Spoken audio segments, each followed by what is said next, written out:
আমরা বহুভুজ বা পলিগন নিয়ে আলোচনা করছি।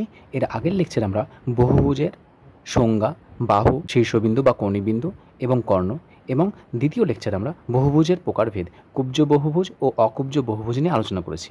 আজকের লেকচারে আমরা সুষম বহুভুজ নিয়ে আলোচনা করব। সম বহুভুজ, এখানে আমরা দেখো দুটো চিত্র অঙ্কন করেছি। একটা সমবাহু ত্রিভুজ চিত্র অঙ্কন করেছি এবং একটি বর্গক্ষেত্রের চিত্র অঙ্কন করেছি। আমরা জানি যে সমবাহু ত্রিভুজ কাকে বলে? যে ত্রিভুজের তিনটি বাহু দৈর্ঘ্য সমান, তিনটি বাহুর দৈর্ঘ্য সমান তাকে সমবাহু ত্রিভুজ বলা হয়। অনুরূপভাবে যে চতুর্ভুজের চারটি বাহুর দৈর্ঘ্য সমান তাকে বর্গক্ষেত্র বলা হয়। সো এই যে আমরা প্রত্যেকটা বাহু সমান বলেছি, দেখো এখানেও বললাম প্রত্যেকটা বাহু সমান, এখানেও বললাম প্রত্যেকটা বাহু সমান। যে আমরা সমবাহু ত্রিভুজ লিখেছি আর এই যে বর্গক্ষেত্র লিখেছি, এই সমবাহু ত্রিভুজ, এই সমবাহু ত্রিভুজটা হলো একটা আমাদের সুষম ত্রিভুজ। অনুরূপভাবে এই যে আমরা বর্গক্ষেত্র অঙ্কন করেছি, এই বর্গক্ষেত্রটাকে বলা হয় আমাদের সুষম চতুর্ভুজ। আমরা জানি চতুর্ভুজ মানে চারটি বাহু থাকবে, ত্রিভুজ মানে তিনটি বাহু থাকবে।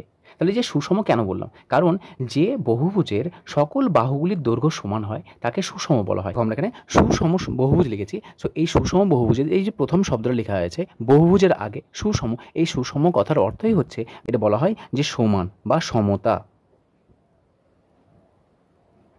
মানে আমরা যে বহুভুজগুলো নেব সেই বহুভুজের যদি সমস্ত বাহুগুলির দৈর্ঘ্য সমান হয় তবে তাকে আমাদের সুষম বহুভুজ বলা হয়।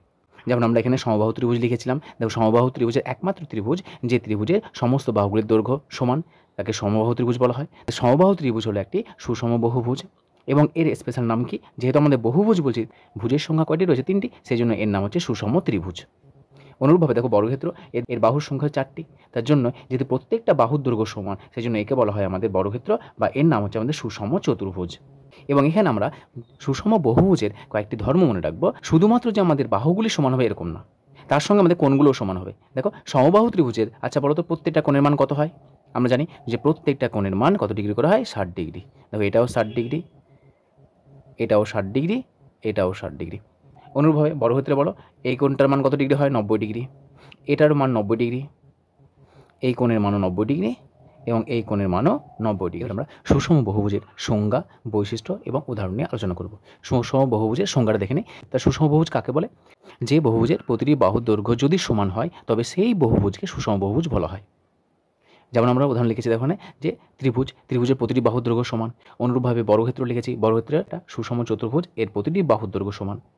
এবার আমরা সুষম বহুভুজের বৈশিষ্ট্য দেখব। দেখো সুষম বহুভুজ এটি একটি দ্বিমাত্রিক জ্যামিতিক চিত্র।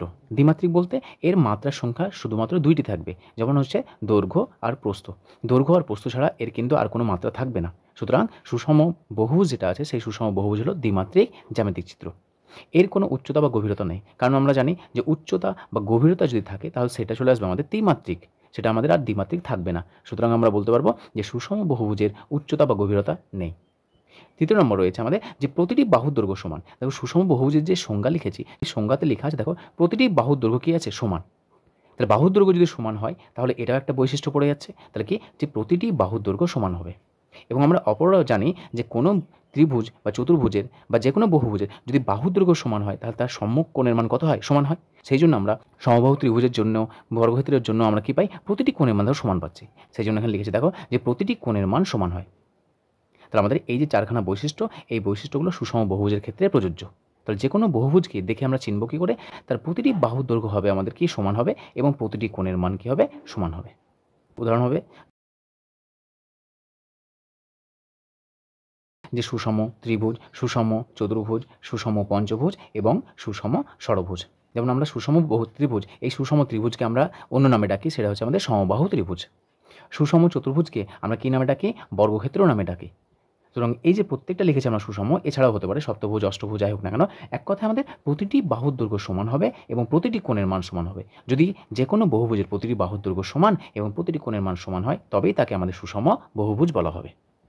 এর পরবর্তী লেকচারে আমরা এই সুষম ত্রিভুজ, সুষম চতুর্ভুজ, সুষম পঞ্চভুজ এবং আমরা সুষম ষড়ভুজ এই অবধি এদের প্রতিটি বাহুর দৈর্ঘ্য সমান হলে প্রতিটি কোণের মান কত হয় সেটা দেখব।